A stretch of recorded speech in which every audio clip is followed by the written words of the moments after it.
Like the swan floating on Europe's largest Alpine lake, Geneva is a rare bird, constantly perceived as Swiss capital. It isn't. Switzerland's second largest city is the sleek cosmopolitan, and its people shatter in almost every language. It truly is an international city. Most foreigners know Geneva as a quaint Swiss city, home to United Nations, chocolate shops, and watchmakers. This city is more than that.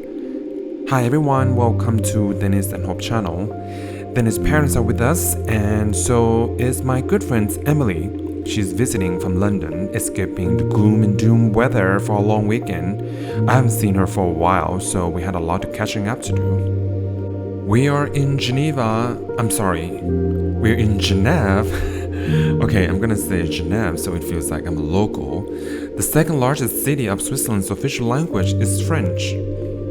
In this episode, we'll show you around the town, the lake and its famous fountain. We'll take a boat trip, rent a bike, and pedal around town a bit. We'll also go see the famous Reformation wall.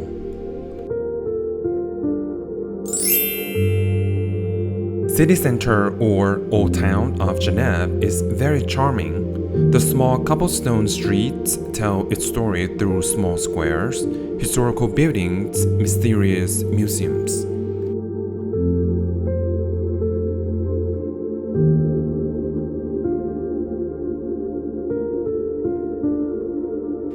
The main shopping street is Rue Basses. Now, this is the face of someone who's buying Rolex. Excuse me.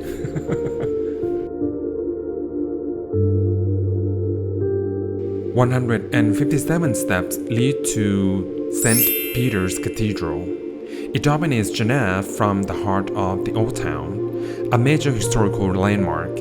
It was built in the 12th century and underwent numerous transformations over the centuries before becoming the symbol of Protestant Reformation.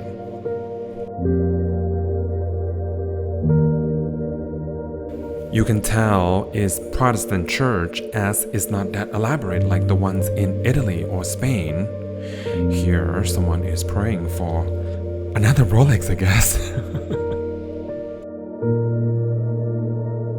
We walk down to see more of the town.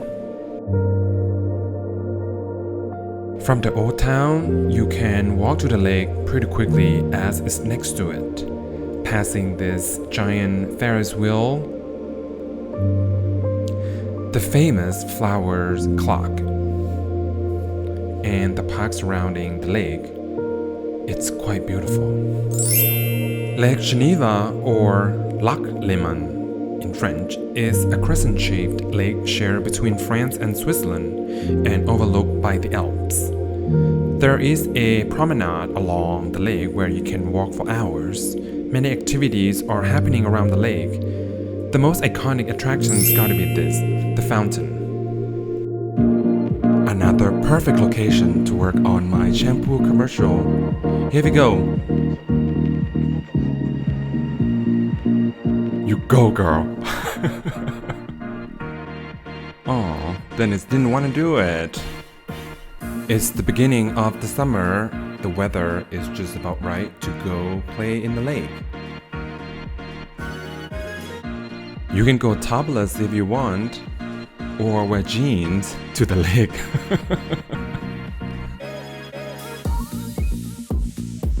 Or just hang around enjoying the sun in this lovely day. There are parts that come with facilities so you can actually enjoy more of the lake. Yeah, the water is still actually quite cold. One of the must-do when you come to Genève is boat tour. Discover the beauty of Lake Geneva's shore on fascinating sightseeing cruise. Take in glorious views of Swiss Alps from the water and learn about the local landmarks. There are many kinds of boats and tours, so I suggest you do some research and see what fits your group the most. We chose this 1-hour tour, which for us was just about right. There are other tours that come with drinks and dinner that goes further in the lake, but I guess that's for another time. I love it that this boat is not crowded, so we can go front and back. On the way back, the sky turned a little, what do you say, ominous? But it didn't rain at last.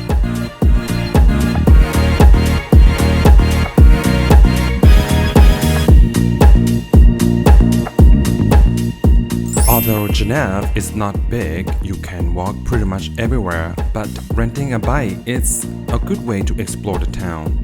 It is quite fun. The town has dedicated bike lanes everywhere, so it is quite safe to bike around.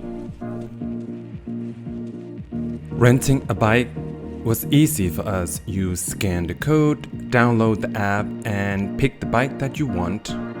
The price was quite affordable. Oh, what's that? Muay Thai practice by the lake? I want to join this.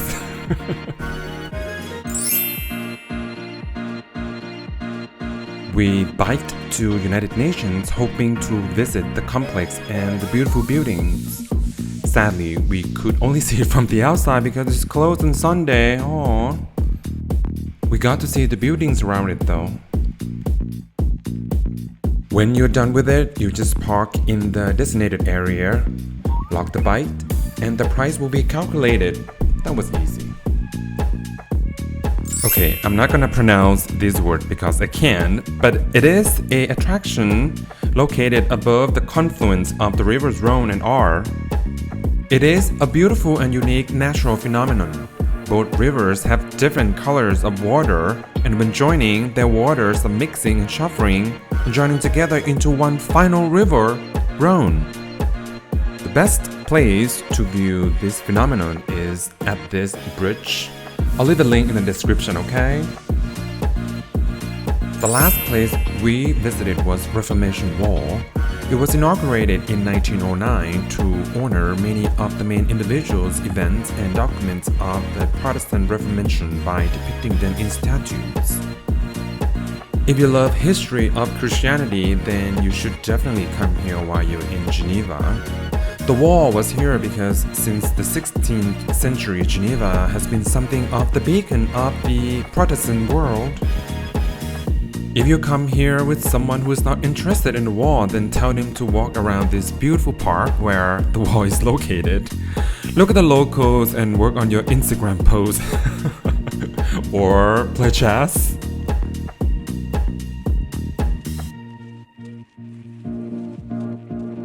Thank you. I hope you enjoyed this episode and have an idea what to do when you come to Geneva. Please give us a thumbs up if you like this video, or how about subscribe to this channel to see more from us.